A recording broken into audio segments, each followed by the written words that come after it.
Hey everyone, welcome back to the Castaway Consultants, where we teach future Survivor players how to play the game by criticizing... What are we even criticizing today? Survivor 35, Heroes versus Healers. Yeah, we teach people how to play Survivor by criticizing Survivor's thieves. That's what we're doing tonight. We're off the rails already. I'm one of your co-hosts, Ryan Stacy, joined today by Josh Wessler and Derek Kubicek. How you guys doing? Oh, I'm doing great. Excited for whatever this is going to be. Yeah, this is the dumbest thing we've done on the Castaway Consultants. Honestly, yeah, this is very off-brand, off-theme. Like Josh said, we try to be very structured and on point and get a little silly and goofy every once in a while. But I think we're just here for sillies and goofies today. Yep. Well, and it's good to, I think that we do a really good job with that structure of not wasting people's time, providing value. There's a ton of Survivor podcasts out there, and the episodes are like 2 or 3 hours long, and it's just on one episode. It's like, you don't need that. And I really appreciate our podcast that keeps it short, succinct, gives you the details, gives you the information that you need. But, every once in a while you need to break the mold, I think. Once in a while we need to go off the rails. We're going to waste your time today. And it's because, who in their right mind would ever use alliteration to name a Survivor-themed anything ever, So Heroes, Healers, Hustlers, Castaway Consultants, so we're kind of throwing stones. We're throwing stones in glass houses. Yeah, but at least ours makes sense. So yeah, for those of you who didn't listen to the last one, this is, or if you're new here, if you just randomly stumbled across this podcast because this one's so kind of weird and out there. Yeah, normally we're pretty straightforward on the Castaway Consultants. We do breakdown gameplay wise. We're very game body. Good moves, bad moves, who played well, who didn't. That's our kind of our bread and butter. We're in the midst of doing our Rewind series. We just finished up Survivor Game Changers. We're moving on to Heroes, Healers, Hustlers. But we do not have time to do a whole season this late August, early September, because Derek is very busy at work these days. So we decided to just push that one back till January, and we're just doing something stupid for one last podcast before we get to 49. The idea here is Survivor Heroes versus Healers versus Hustlers is the dumbest name for any season in all of Survivor. And I don't really understand how it came to be. All I can assume is like, hey, let's do a 3-tribe season. We'll make it an alliteration. What letter? H. Heroes versus Healers versus Hustlers. Okay, cool. Let's do it. So we did the same thing. We did exactly the same thing over here on the Castaway Consultants. Each of us got one letter, and we had to come up with 3 tribes, all named from that letter.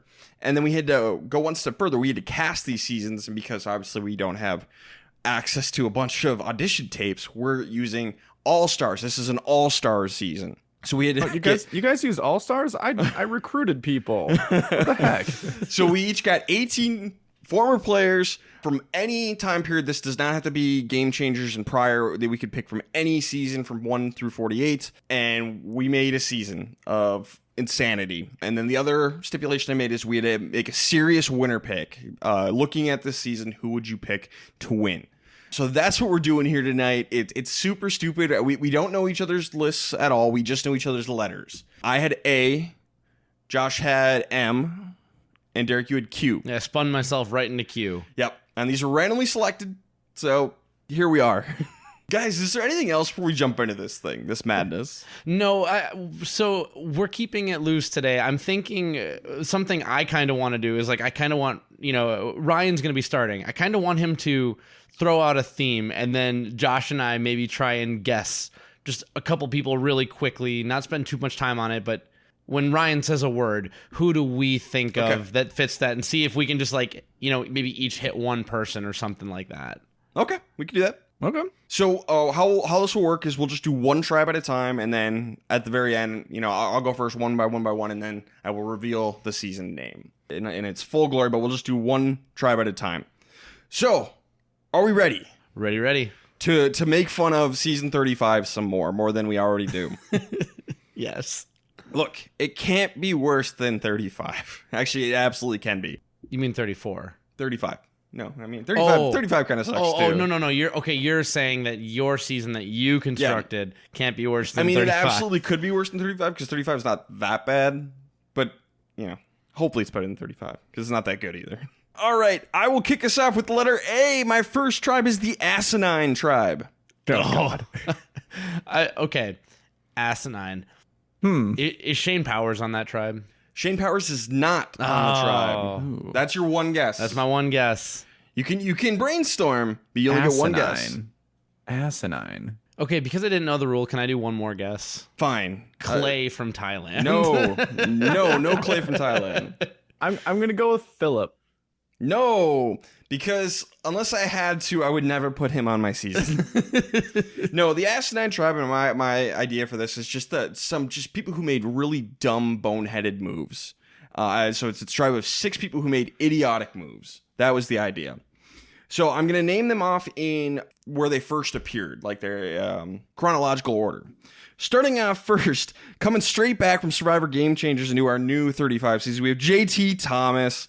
He gave Russell an idol. He got Malcolm voted out. He left his idol at camp and got voted out. JT Thomas, glorious winner that he is, absolutely earns a spot on the Asinine tribe. Man, I thought he was going to go for Brad Culpepper voting out Ty and keeping Sarah. So I want to make it clear, I worked this list down, and then like all the people who would fit, I picked my favorites from there. Okay. I wanted to put something together I want. Now, my third tribe may have only had 6 possibilities, and so I had to go with those 6. But if I had the option, I wanted to go with more. All right, returning from Survivor Redemption Island, we have Matt Elrod, also known as Wyatt Nash. Pretty Little Liars is Wyatt Nash. He told Boston Rob he was thinking about voting him out, but said he had changed his mind. Lo and behold, back to Redemption Island he goes. Heck yeah. Oh, is this a Poor Redemption Matt. Island season? Well, no, but all right, returning from Survivor Philippines, the legendary greatest player of all time, Zane Knight. He asked his tribe to vote him out, thinking they wouldn't vote him out because they liked him so much, and they voted him out. It's just too big brain of a strategy. This is making me happy. Returning from season 30, Worlds Apart, we got another first boot. She came up with the neutral box. For some reason, we got So Kim. That's So Kim. All right. I struggled a little bit more with finding women for the Asinine tribe because men typically are the ones who make the dumbass moves. There's a few though. Returning from Survivor Edge of Extinction, we have Lauren O'Connell. I love Lauren, but she got tricked hard by Chris Underwood. Mm-hmm. And finally, returning from Survivor 42, Chanel Howell. She told Omer she needed her vote while they were on a journey together.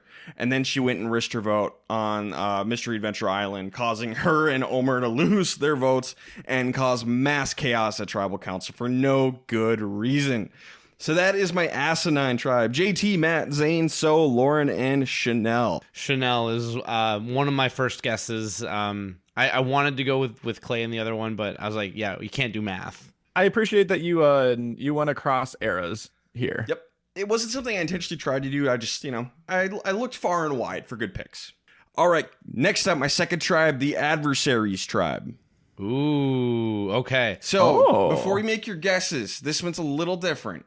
These are pairs. I got 3 pairs of people who hate each other or bitter rivals. You did your rivals season just within one tribe. With one tribe. I did it.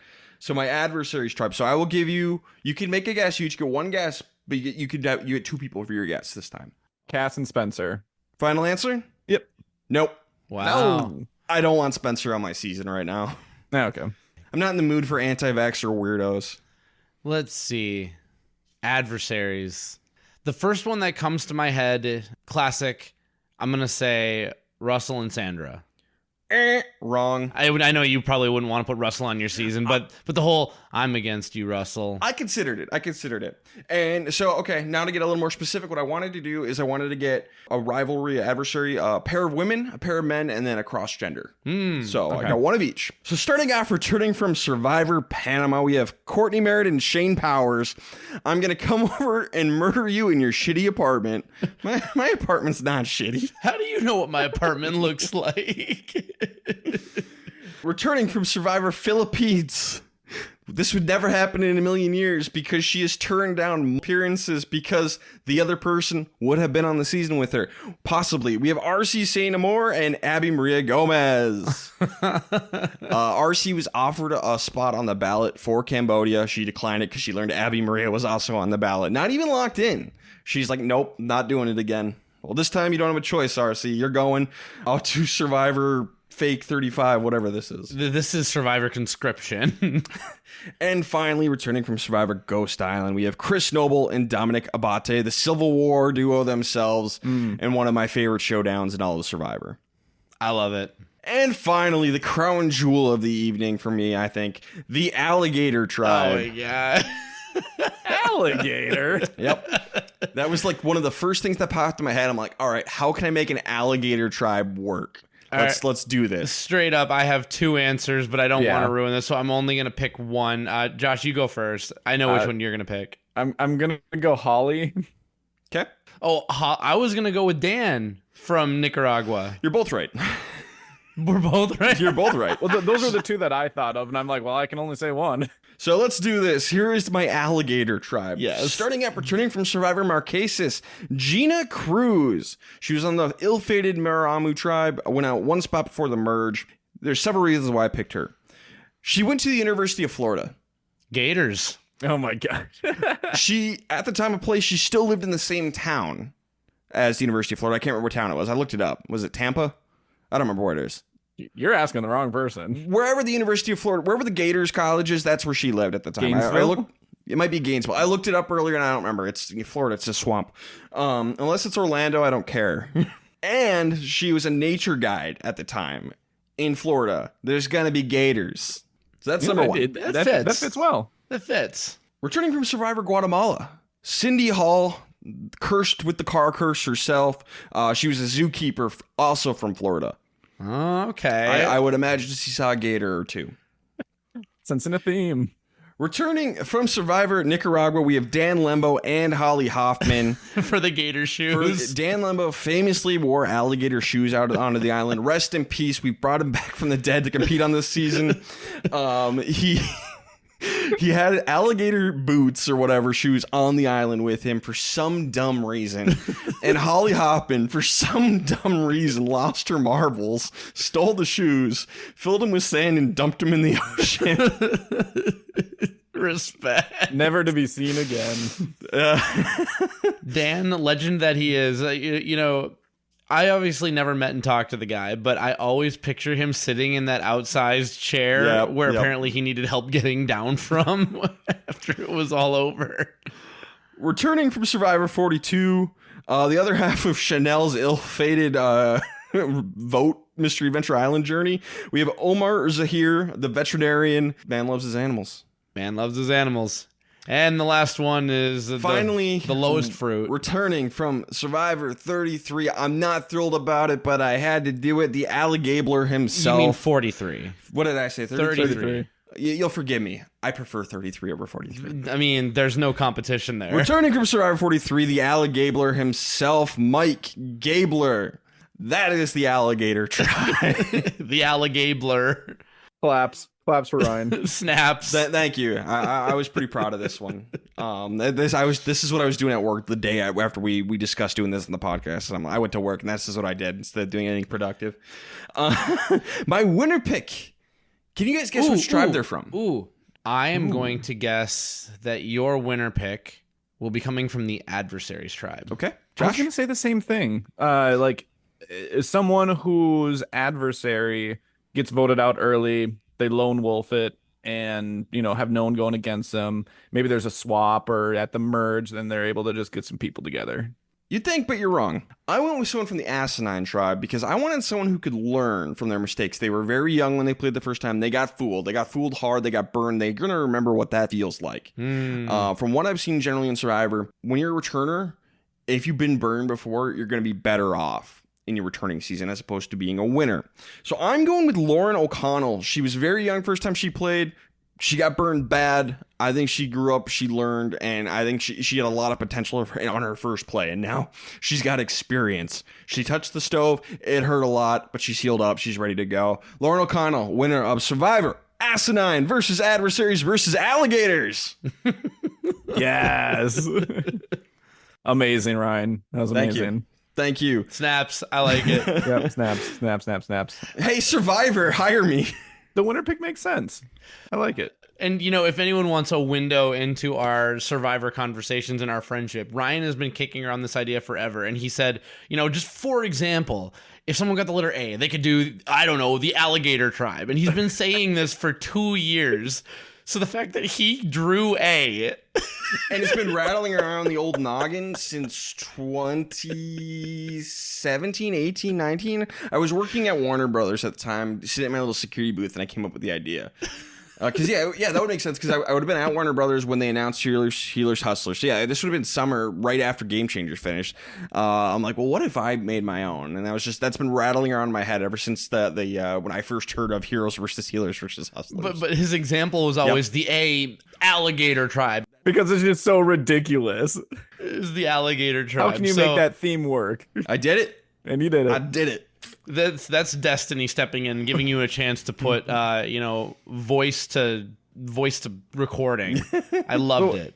Ryan, what are you going to do with all the extra space in your brain now that this is flushed out? That's a great question. Move on to B, the banana tribe. The banana tribe. Oh, that'd be easy. Hey, JT, would you like a banana? JT, James, Amanda, just like the We're Heroes halfway tribe. Would you like a banana? All right, Josh, you're next with the M tribe. Kick us off. The M tribe. This is going to be... Ryan did a very, very good job at taking a letter, having 3 fairly obscure words, and getting some deep cuts out of it. So kudos to Ryan. Mine is not going to be that way. M is a very common, letter, and I had a billion ideas as to what that could be, and I tried to hone in on something that would actually be like semi-realistic that could be used. So I'll just get into it. Do you want me to use the same format as what you used? Sure. Yeah, let's just do one at a time. Yeah. Cool. All right. So with M, like I said, there are a lot of different options out there. First off, we have the mentors. Okay. Ooh. Okay. I've got mentors. I've got a couple names in my head. That could be a few different things. It's people who can be leaders or taking someone under their wing, or just try to teach people, or a lot of different scenarios could pop up as who a mentor would be. I'm gonna go for the low-hanging fruit, Coach Wade. That might be one. Yes. Good. Well, I'm gonna go for the one that maximizes my laughs, but I'm gonna go with Cowboy, teaching the young buck how to get rid of the headaches. Oh. No, I wish I would have thought of that, though. So, the 2 low-hanging fruit, I thought, other than the one person who literally his name is the profession, a coach. Yes, coach is in there, Coach Wade, a literal coach. I had to put him in there. That was just too easy. Also, can you imagine him being on the season and knowing that he's on the mentors tribe? Like, they'll just go straight to his head immediately. Oh, yeah. So, they'll be comedic. Amazing. But I thought the 2 lowest hanging fruits after that were the 2 people who already were mentors here. And that's Rob and Sandra from Island of the Idols. So you're just putting the villains tribe together. Unintentionally, yes. They've shown that they can be mentors. They're mentors throughout the Survivor community. I feel like that was a layup. You think you can beat me at making fire? You're wrong. Say no. It's a trap. Going on to more off-screen and more on-mic mentor, I toss Rob Sesternino in there. He does a lot of mentoring, a lot of mentoring, analysis, podcasters. A lot of people learn. Maybe someday we could be mentors on Survivor. Yeah, I feel like Rob. I've never actually met Rob, but I do feel like he was a mentor for me. Mm-hmm. I learned a lot from listening to him. Exactly. I like it. It took a little bit more digging on this one, and I reached into the old blood versus water pool here, and I went for Tina Wesson, because she seemed much more like a mentor to her daughter during her season and really tried to teach her how to play the game. Maybe not so much being a mentor on Australia or anything like that, but still that motherly figure who would, you could at least see how she might take someone under her wing. Well, and the other part is she did take all of them to school. in Australia. True. Production included. Maybe kind of like a mentor to just the Survivor community since it was so early on in the series. Now, Josh, you may have assembled the greatest tribe of all time. It depends on the sixth thought. Don't blow it. It's possible we're going to blow it. Oh, boy. It depends on how you feel about Monica Culpepper. She's a mentor to Brad. You know what? Okay. This might be a little recency bias just because we just talked about and watched through Brad's season. But how many times on Game Changers did he say, this is for Monica? Or I was talking to Monica and I promised that, I would play like this. A lot of it had to do with how Monica experienced the game during her season and how Brad could improve for this time around. So Monica Culpepper is a mentor to at least one person. You blew it, but good attempt. Maybe Cowboy would have been better. I'll fix it for you. No Monica, make it Denise. I feel like she's very mentorish. I considered it, but there wasn't really a specific example. Fair enough. Trust me, I had a long list. Honorable mentions. If I had another spot for a guy, Cochran would be on there because we literally just saw him be a mentor to Debbie. She didn't accept any of his teachings, but he tried. We saw him try. Yeah, that was basically all I had. Okay. So that is the Mentors tribe. I love it. Next up, we have the Manipulators tribe. Okay. Ooh, okay. Well, there are a couple low-hanging fruits here. Which one do I want to go for? I will say Russell. Parvati. You are both correct. All right, cool. Yeah, Sorry if you about thought that, the last buddy. one was a powerhouse tribe, wait until this one. So, and maybe there could have been some crossover between who could be on the Mentors tribe and who could be on the Manipulators tribe. I had to make some decisions there. It makes sense. Just like Heroes versus Villains, some people were confused about the slot that they're in. Deal with it. So, on the Manipulators tribe, I have Parvati.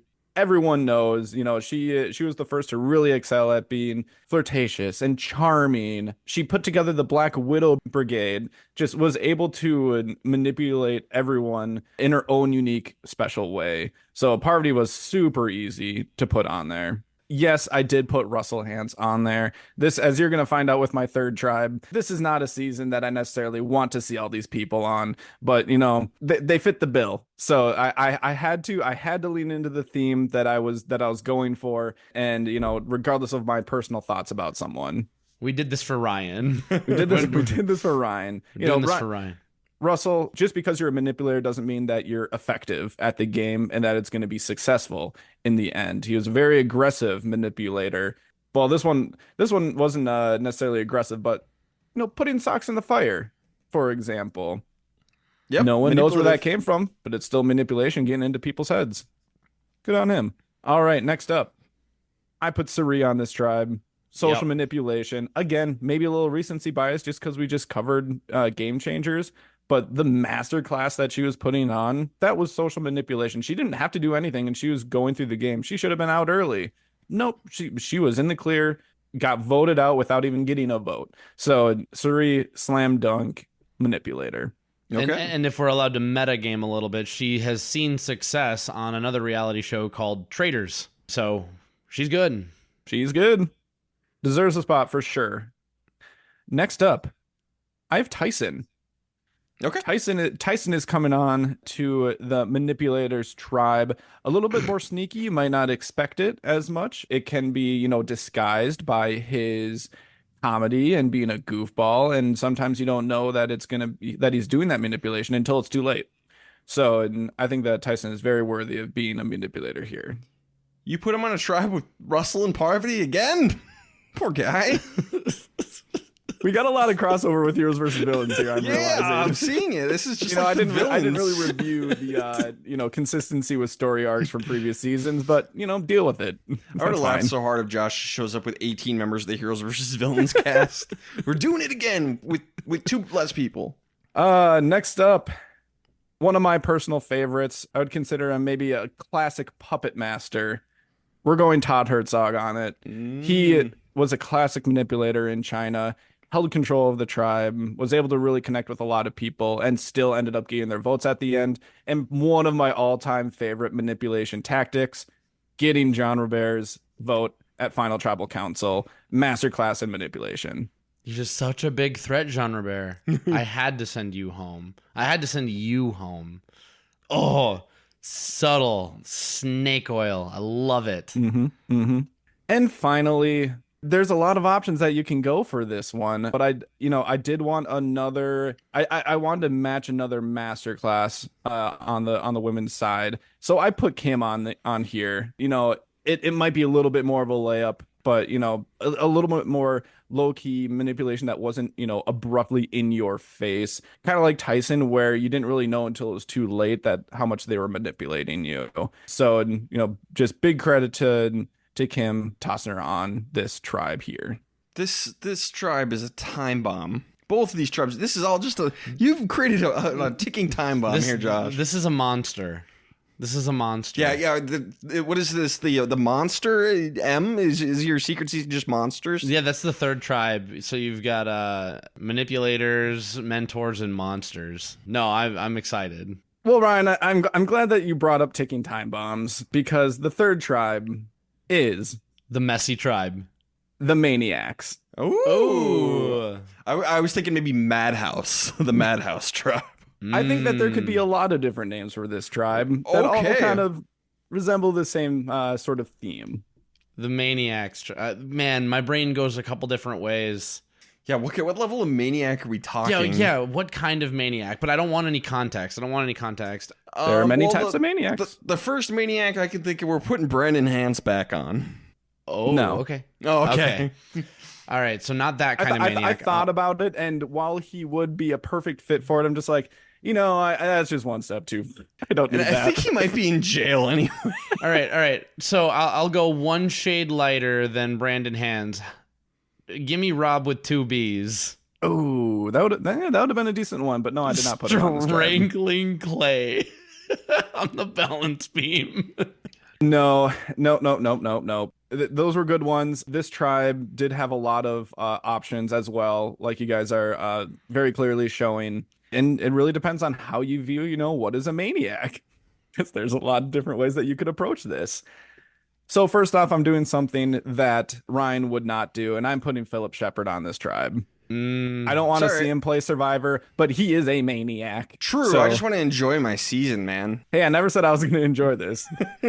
As long as he can enjoy it slightly more than Heroes, Healers, Hustlers. Do you know what's more funny about that than anything? Didn't he nickname himself the Mentalist in the Secret Alliance? No, he's the Specialist. He's the Specialist. Is Rob the Mentalist? I think Rob is the Mentalist. Oh, well, he gave somebody the name the Mentalist in that Secret Alliance that everybody knew about. Stealth or Us. You got Stealth or Us. I always picture, what is it, a feather in his hair or cap or whatever at Final Tribal Council. Like, just things that a maniac would do. Being way too boastful about what his game looks like and the alliances that he's in, when really everyone just knows he's a maniac. Secret agent. Next up, someone that Ryan already put on his season, we have Shane Powers. Yep. You mentioned it already. I won't go word for word through it, but he has the infamous rant with Courtney going on his BlackBerry. Who knows if he'd still be a maniac if he jumped on again at this time.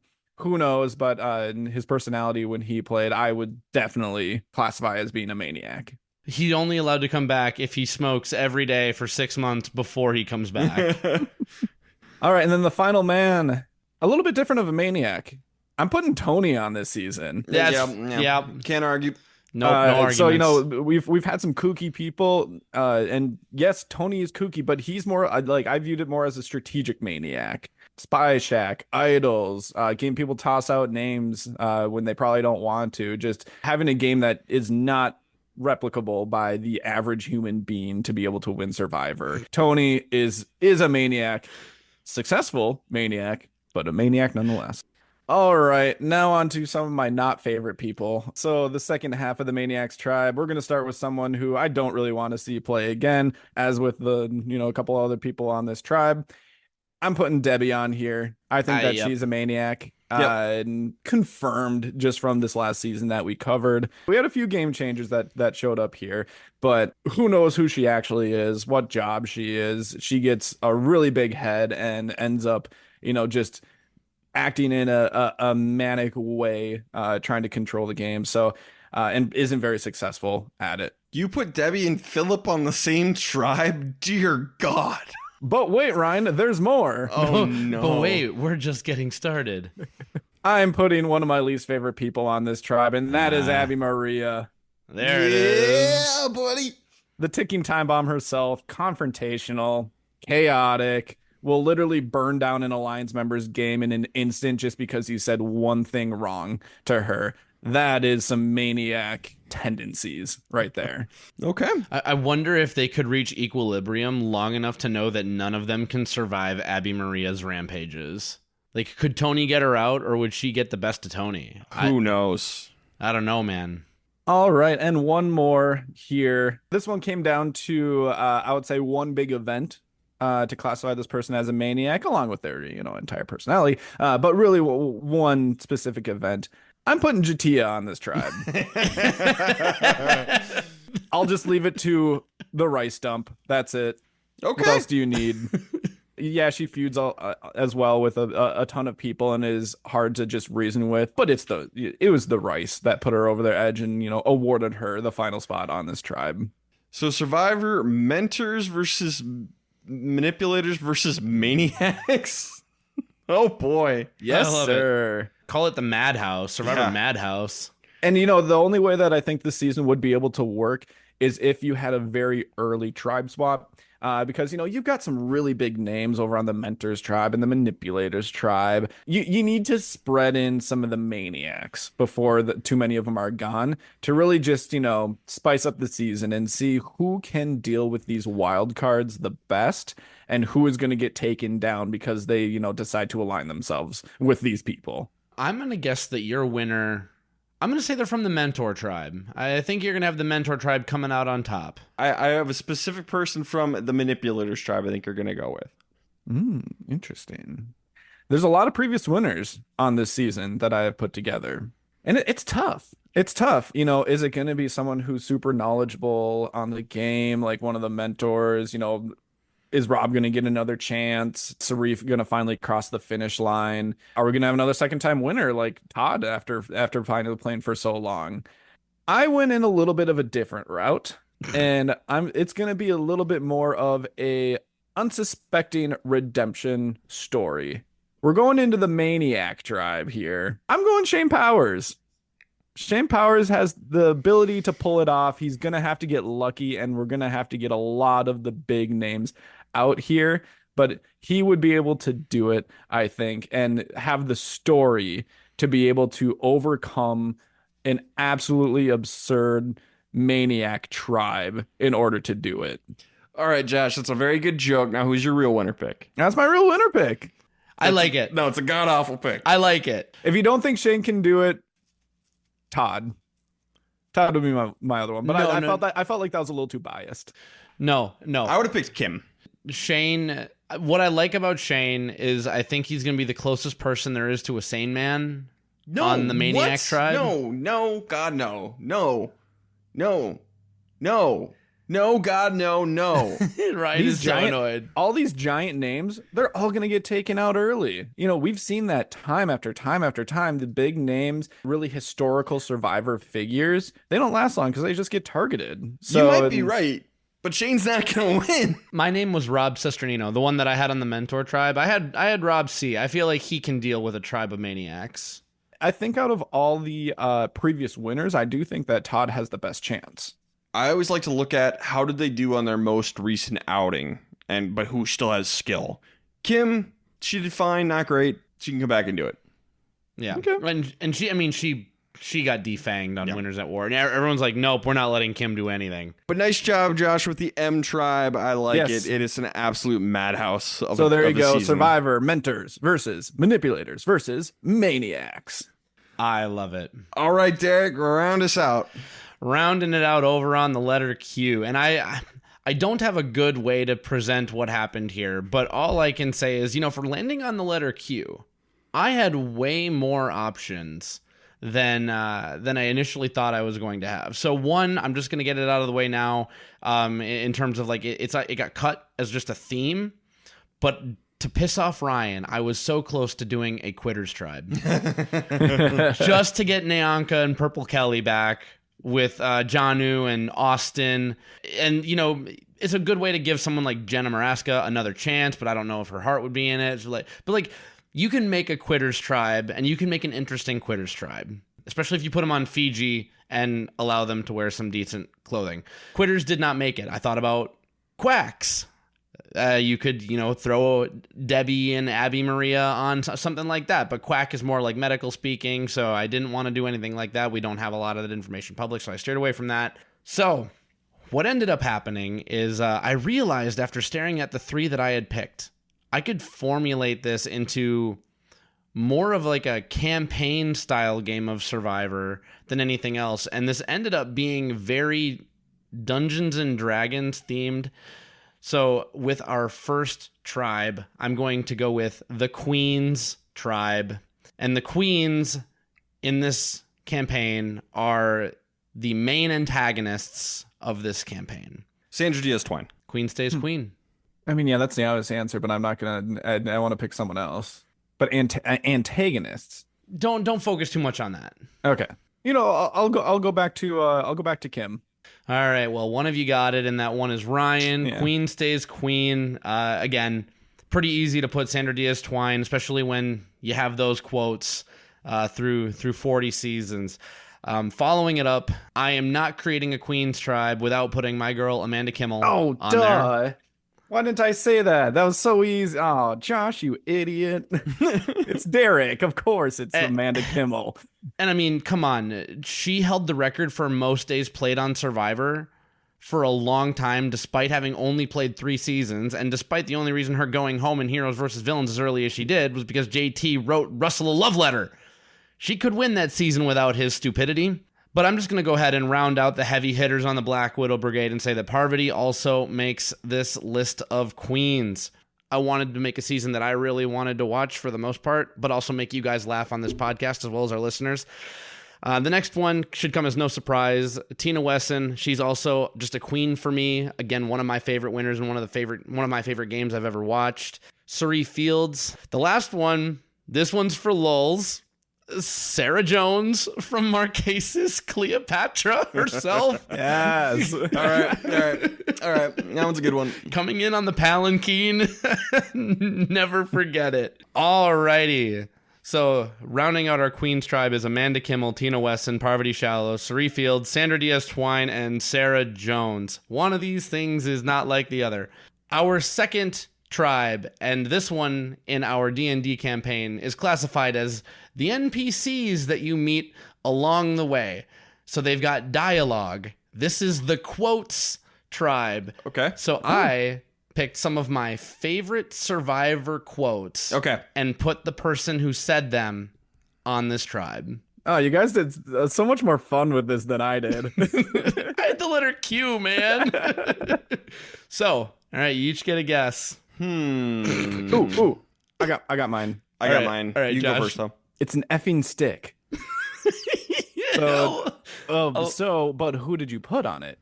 I'll go with Eliza. Eliza. Yes, Eliza is here. For revenge, basically. Ozzy. Literally, I put these on here to try and maximize the comedic order by talking with you guys. And the first one is Ozzy, and the second one is Eliza. So, Ozzy Luth for revenge, basically. Eliza Orleans. Eliza! It's a fucking stick. Now, next one. Again, I feel like you can't do a quotes tribe without having Alicia Calloway. I will always wave my finger in your face. And then this next one, I think Ryan will particularly love. I actually have 2 quotes on here from this gentleman. I mean, my ass. Good. My favorite Survivor quote. And I have a second one on there from Penner that comes to mind too. And I think he's shouting at Jeff. He's like, that's bollocks and you know it. It wasn't Jeff.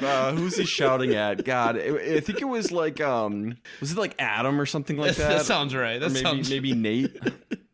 But Jonathan Petter. So, I mean my ass. My ass. I know this is a family-friendly podcast, but this is the quote, people. Direct quotes. Now, before I do the last two, I want to just throw out two honorable mentions that are not on my list, but this was so much fun for me. Wu Huang, get a fat dip of that guac.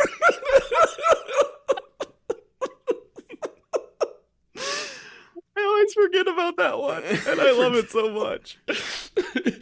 I think about it all the time when I eat guac. Get a fat dip of that guac. Oh yeah. So my second honorable mention is from South Pacific. It's Stacy's the "What's his name" monologue. What's his name? What's his birth name? It wasn't Coach. It was Benjamin. And she goes on and on and on talking about doing the Chuck E. Cheese and then the whoop and everything. Look it up on Reddit and you can see it with emojis and it makes it even better. That's a deeper cut. That's a deeper cut. It's a deeper cut. But going on to the fifth member of the NPC tribe, the Quotes tribe, Billy Garcia. The prize was that I fell in love in this game. Love at first sight. Her name is Candace. Yes. And then the last one, Josh, I really want you to try and guess it. What is it? You say it all the time. I say it all the time. I'll just say it. So much for my dreams. Oh yeah, I do not say it all the time, but it kills me every single time. Yeah, no. It's more like whenever Especially somebody does say it. Ryan is so good at doing it and getting me to just lose it whenever he says it. Yeah, that's what it is. It's if you say it right, you'll make Josh laugh so hard he can't do anything else for like 2 minutes. I was not expecting Josh to have such a strong visual reaction to get a fat dip of that guac. Oh yeah, get a fat dip of that guac. But obviously the sixth member of my Quotes tribe is Rupert Bonham. So much for my dreams. So our final tribe coming up as they interact with this campaign on their mission to defeat the evil queens. These are the NPCs, and these are the quotes that you hear every time you walk by them, or perhaps you've done something for them. And so I will always wave my finger in your face. I mean my ass for revenge. The queen basically burned down Rupert's house. So much for my dreams. And I can imagine it just walking back and forth in your game, just like every single time you just hear it kind of like off to the side because you've already entertained that like 3 times, but it's still gonna happen every single time you cross them. Now I know I couldn't put this one in here, but because I'm kind of sticking with this D&D campaign, another duo that's just standing in this town is gonna be Johnny Fairplay and his buddy. And his buddy's saying, "She died, dude. She died. She died, dude." What's his name? Thunder D. All right. So anyway, that was the Quotes tribe. So we're through Queens and Quotes. Derek, you don't even need to do the last tribe. I think you already won. The final tribe, this is the Quests tribe.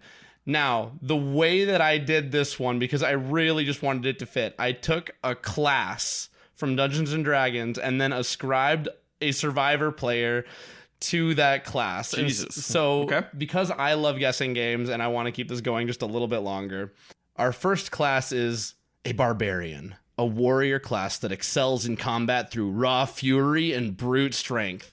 Rupert's on the other tribe, though. This is going to make too much sense when I say who I came up with. Well, I want to say Jonathan just because he's the biggest dude, but the first guy that actually popped into my head, I don't remember his name. It's the dude who was dragging Chet along in the challenge. Joel. His face is the first thing that popped up when you just said like a brute. Yeah, that's a good pick. If it's not Rupert, it's Joel. So I went with Bobby John Drinkard because he excels in combat through raw fury and brute strength. Like, he's not going to outsmart you, but he's going to outwork you. Okay. Just the screaming match during the challenge. Yeah. When I read the description on this next one, though, I laughed for about a minute straight. The Paladin. A holy warrior who can use healing spells and smite evil with their divine power. Coach Wade. You put Coach in there? Yeah, it's Coach. I saw holy warrior and I lost my mind. Number 3, and this one is more tongue-in-cheek than anything else, and we'll say we're doing our best here, but a rogue, a cunning, skilled thief and assassin who excels in stealth and deception. Philip Shepard. We're about halfway there. Not for Philip Shepard, but the I person was gonna got. say Tony just because of the Spy Shack. Nope. I decided to reward Wu for a get a fat dip of that guac, and he is actually not an NPC. He is our rogue, and he is blending in. Sure. Sure. Now is he does he excel in deception? And is he No. cunning? No. But wouldn't that make for a really funny campaign to have a thief and assassin who thinks that he's both cunning and deceiving?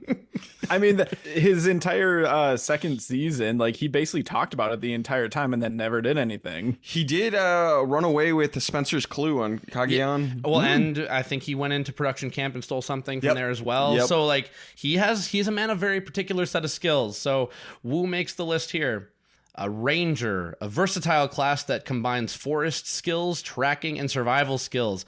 There are a couple obvious ones, but I will point out that Ozzy is already an NPC. So it's not going to be Ozzy, but I also wanted to maximize comedy and Okay, then whatever it's here. probably not Joey Amazing. It's not Joey Amazing. I don't want him on my season. Okay, so my real guess, Jonathan, 42.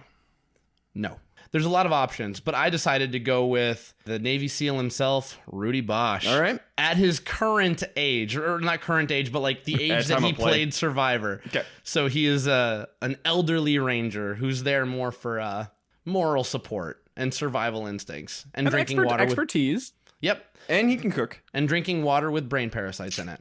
Now, this last one, again, is more to maximize comedy, but we're talking about a cleric, a versatile spellcasting class that combines divine powers, spirituality, and philosophy. Oh, who's that one girl from the new era who was super into zodiacs? Kendra? Yeah. It's not Kendra. I'm going to give you guys a hint. This links to one of our earlier quotes because there's a reason that this person is saying this quote in our campaign. Sophie? No, I am putting Candace on here. Okay. Candace Woodstock, specifically, not Candace Cody. She has to be unmarried. You did a quest for Billy Garcia, and now he fell in love with Candace the cleric at first sight. But I counted the mutiny in there as, you know, these divine powers and, you know, changing fate and everything like that. So Candace Woodstock, the cleric. And this final one is the bard. Okay. Okay, so who... Fabio. No, it's gotta be someone musical. So who's Wanda? Sonia. Wanda, sure. Oh, Sonia would be a good one, too. Nope, it's Shane Powers, and I will not be explaining myself. Okay. What? That doesn't make any sense. First of all, I think he plays guitar. And second of all, Not on the island. Are you thinking of Brian Heidick? no, I'm thinking of Shane Powers because I think that Shane Powers as the bard, who also in D&D often is like the silver-tongued, like charismatic, sane man, oftentimes breaking the fourth wall. Yeah, Like, that sounds like Shane. Yeah, everything you just said sounds exactly like Shane. that's why I made him the bard, to maximize the comedy here. That one just doesn't make sense. It's an ironic cast. Shane Powers is my bard, and I will not be explaining myself. And I have my note, bard, I will not be explaining myself. So I'm not explaining myself. I just want Shane Powers as a bard. So all three of us only had one person, I believe, shared across all three of our tribes. It was Or all Shane. three of our casts. And it was Shane. Yep. What does that tell you, Survivor? So that rounds out my season of Queens versus Quotes versus Quests. So in this campaign, in this D&D campaign, who wins? Your winner pick's gotta come from the Quest tribe. Gotta. Why does it gotta? Because that's the story. Your winner pick comes from the Quest tribe. If you're leaning into the bit, you know, it's not going to be like an NPC. I'm not leaning into the bit that hard, but you're right, it's not an NPC. No NPCs win this season. It's on the Queen tribe. I've got Tina winning this tribe. Oh, of winning course you this do. season. So Black Widow Brigade will eat its own head. This Not time biased around. at all. If I was biased, I would give Amanda her win. So fair. no, Tina's got the makings to get it done. I think I'd go with Coach. I like Coach. I think I'd as go a with pick Coach today. on that one. No chance. I think he can learn. If he can learn, we'll see on 50, right? Because he's on 50. Yes, right? he is. Can't Yeah. wait. All right, so Survivor. Queens versus Quotes versus Quests. Okay. Wow, that was unexpected, Derek. I had no idea what I was doing until I did, and then I had so much fun. All right. Well, Josh, you want to make a graphic for this one, and we can have the people vote on it? Sure, I have no idea how I'm going to put that together, but you know, Do your we'll do it. best. Do your best. So yeah, we'll put a poll up, and you guys can vote on which one you want to see the most. Which season do you want? I mean, my ass. I mean, my ass. And then if you want to, send us some of your own ideas for a season. We've already been promised. One listener commented on Spotify and said they will be participating with the letter C. Leave it in a comment on Spotify or anywhere across the internet's verse. If you message it to us, we will see it. Yep. We did a random number generator and associated it with that letter in the alphabet. You could do that. You could use, the first letter of your name, however you want to approach it. Just, go for it. No H's, though. No H's. You missed the point if you did H. Probst beat us to it. That rascally Probst. Wow, that was absolute madness is what that was. Just madness. All right, guys. Well, let's wrap this insanity up. Derek, I know you had a 5-star review to read. We have 2 new 5-star reviews to read, so thank you guys for coming out and showing the love. But love these guys. Awesome show. You see the effort they put in. They are all good people, and I love the unique takes from Josh. Derek is funny, and Ryan is nonchalant. Please shout me out. Love you guys. Best of luck. So thank you, Fleur de Lis ZT on Apple Podcasts for that one. Very nice. It's the Fleur de Lis emoji, so I decided to just say it out there. Gotcha. It looks like a Saints logo possibly, but I'd rather call it a Fleur de Lis. That's fair. Would you guys describe me as nonchalant? Sometimes. Okay. But sometimes you're very opinionated. It really depends, because sometimes you're like extremely nonchalant, if that's even possible. Like that almost seems like it's a little like of an oxymoron, but yeah, very, very nonchalant. It's kind of like how Nicolas Cage is like the opposite of an average actor. Okay. Like, what does that mean? What is the opposite of average? I'm not sure. Ryan is the opposite of nonchalant while also being nonchalant. I'm not positive. Okay. And then our second one, this one says, the best, love you guys, literally binging Survivor, and whenever I start a season, I go to see if you guys have covered it yet. Can we do a strategy Q&A where we submit questions and have y'all answer? This is from GBC 711, again on Apple Podcasts. This is something that we've kicked around. We won't do it before season 49, but maybe as something in between 49 and 50, we can go in there because there are a lot of things that we've done a lot now. Yep. And we assume that our listeners remember everything we've ever said, and we assume that we remember that stuff. Maybe one Q&A every once in a while is in order. So if you're interested in a Q&A, leave a comment somewhere that you're interested in. If we see enough interest, we will go ahead and maybe do that. Otherwise, feel free to just ask questions and we'll either comment back or we'll talk about it on the podcast. Yes, and we always do that. So thank you again for those reviews. Thank you so much. We always appreciate the 5-star reviews. Feels good. We did have a couple of people also reach out on social media, just replying to a couple of our posts or DMing us, asking about Australian Survivor, because there's a big season going on right now. We are not watching it. Doesn't mean that we won't in the future. Hint, hint, that ever comes up at some point. But since we are not finished with our US rewinds, I think that unless you guys disagree, I think that is kind of our focus for right now. We got to finish the rewinds, man. We're so close. We're on a 6-year plan. We're not straying for Australians now. The Down Under can wait. Yep. Someday we will cover it. Probably, yes. Most people say of the international versions, I think Australian is widely considered the best, if not the best. Australia and South Africa are the two I hear. New Zealand, I think, is the other one I hear. I think I've heard those 3. Yeah, I think that's right. Looking forward to getting into those someday. Someday. We're one season at a time, folks. Maybe after Total Drama Island. Maybe after Derek retires and he has not no life. He has more time. More time. All right, guys.